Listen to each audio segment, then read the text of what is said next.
কি ভাবছিস? মহাভারত। কি? মহাভারত চলছে মাথার মধ্যে। একটু সহজ ভাষায় বলবি? তুই ভাব, আমাদের ভেতর কত খারাপ গুণ আছে, কত হিংসা, রাগ, অহংকার, কাম, ক্রোধ, লালসা। এই সমস্ত খারাপ গুণগুলো যদি কৌরবদের প্রতীক হয়, আর আমাদের মধ্যে থাকা হাতে গোনা কয়েকটা ভালো গুণ যদি পাণ্ডবদের প্রতীক হয়, তাহলে ধৃতরাষ্ট্র কে বলতো? কে? স্বার্থপরতা। কারণ ওখান থেকেই তো সমস্ত খারাপ গুণের জন্ম। তাহলে গান্ধারী কিসের প্রতীক? দেখ, গান্ধারীর চোখ ছিল, তাও পট্টি বেঁধে রাখ। চোখের সামনে থাকা সত্যিটাকেও দেখতে পেত না। অন্ধবিশ্বাস। কারেক্ট। আর পিতামহ ভীষ্ম? দায়িত্ববোধ। শকুনি? মাথা। আর আমাদের ভগবান শ্রীকৃষ্ণ?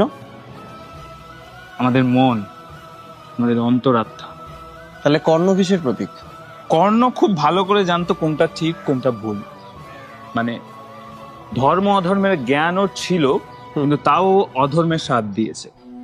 বলতো এবার আমাদের মধ্যে এমন কি গুণ আছে যেটা ঠিক ভুল আমরা জানা সত্ত্বেও ঠিকটা আমাদের করতে দেয় না?